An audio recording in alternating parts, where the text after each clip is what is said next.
Okay, this is how to set up hh2 Remote Payroll on your phone. Now that you've downloaded the hh2 Remote Payroll app from the App Store or Google Play, you need to log in. On the iPhone, it's Lewis Construction, all one word.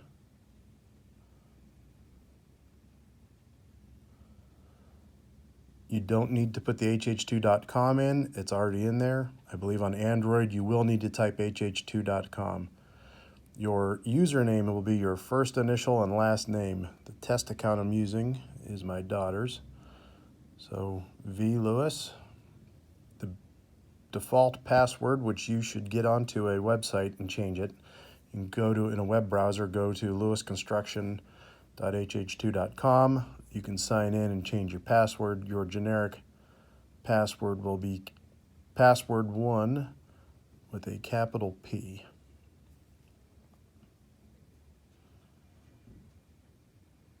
So after it logs you in, it will run a synchronization, downloading things to get the database set up.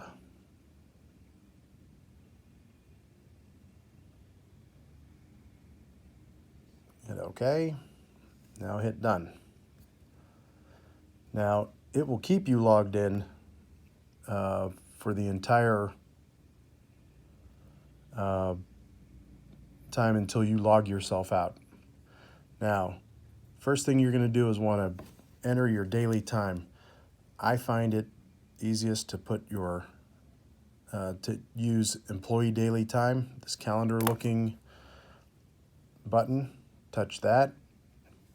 Note that it defaults to today's current date. You will have some jobs in here because the jobs are will stay on your time card from 1 week to the next until you delete them. So to add a job, down here in the bottom corner is add codes. So now say we're going to add the Smith job. There's about 600 or 700 jobs in here. Don't try to scroll for them. Note that it's searching on the device. It doesn't have it yet. It's now going to search online. It has found 2 jobs. One is the David Smith job. One is Sandra Smith. Notice that the Sandra Smith job begins with a 5. Service Master jobs begin with a 5. Lewis Construction jobs or other property management jobs will begin with a 2 or an other beginning number. All Service Master jobs will begin with a 5. So let's pick this Service Master job. Now we're going to specify what we're doing there. The cost code.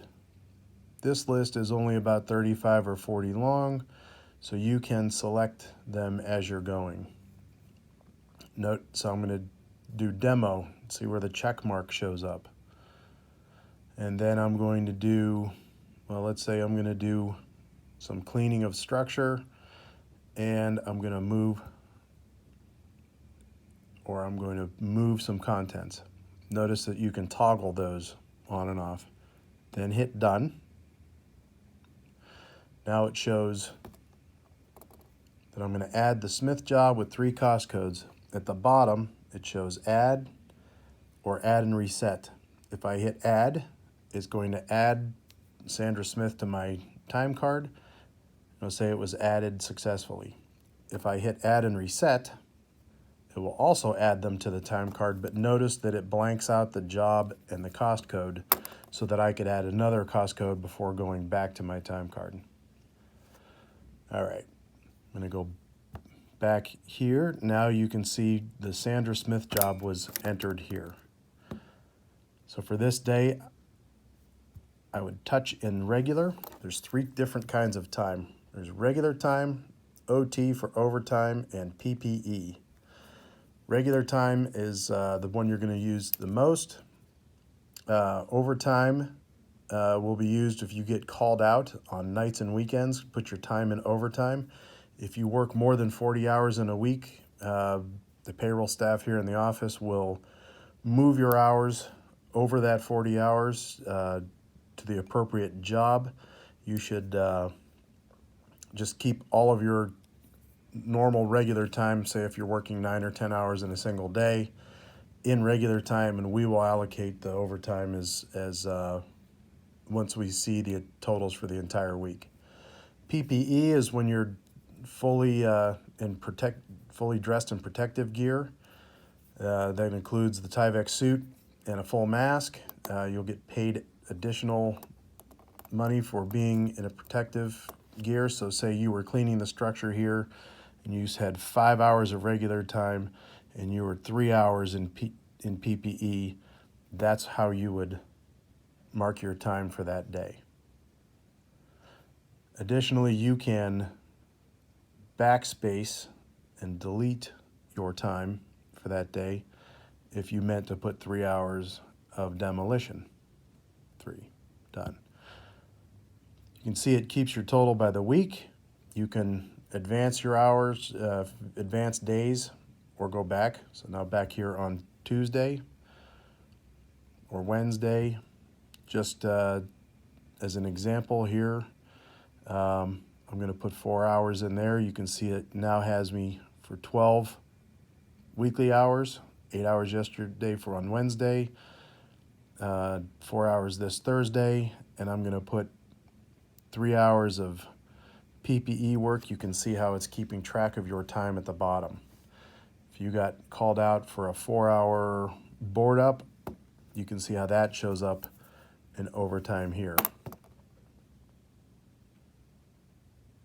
When you are done with a job and you're not going back there, you can swipe. So you swipe left and you can hit delete, and it will take that job and cost code off your time card. So I'm just going to show you, I'm getting rid of this job, and you can see the Finzel job dropped off my time card. At the end of a day, if you have some comments to add, you can touch the comments button down here. Let it determine your location.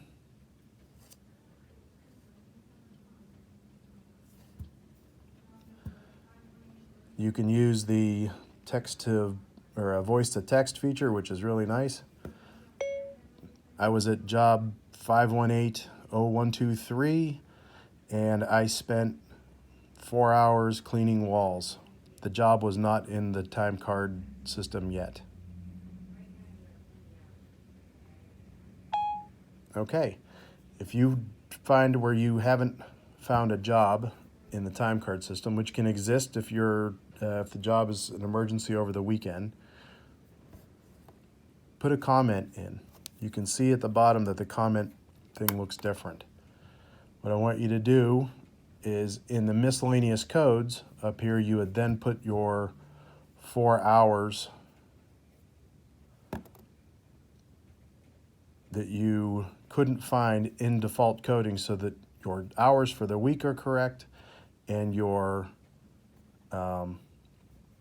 time card, so you'll get paid for your full hours, and it's also a note for us in the office to look to make sure that that job was added. You can check the next day and you can go back and fix your time card.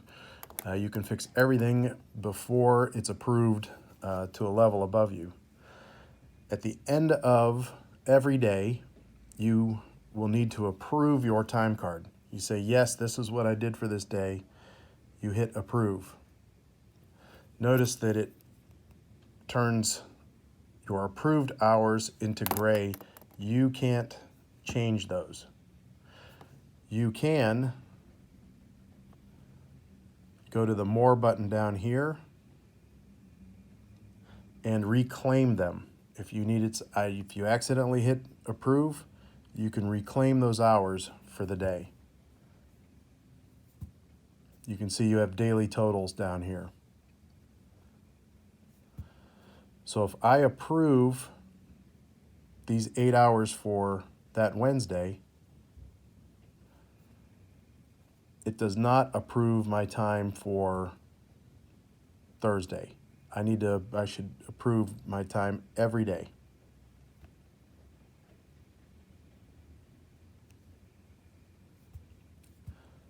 Okay, The last thing to show you is alternate is for the vacation and reimburse. If you touch the link that says company pay, switch the pay types to vacation reimburse. If you have something that you paid cash out of pocket for, not using one of the company credit cards or something, but cash out of pocket, like a trip to the local Ace Hardware or perhaps a toll on a toll road, you would put reimburse. So if you were going to the Sandra Smith job and you spent $2.50 on a toll, put that in there. If for some reason you were driving outside of your area and we owed you mileage because you were in your own car, you could put your mileage in. So you were driving to Sandra Smith and you had 10 miles each way outside of your normal service area, put 20 miles in there. Hit done. If you are going to take vacation for a day, vacation goes into default coding. Vacation doesn't go against a job, so you would put your vacation hours up here on this Friday if you're taking an 8-hour vacation that day. Notice that it keeps track of all of your hours on this list. You can go back to the company pay. See that you have 31 hours for the week so far. You will need to approve your time for that Friday.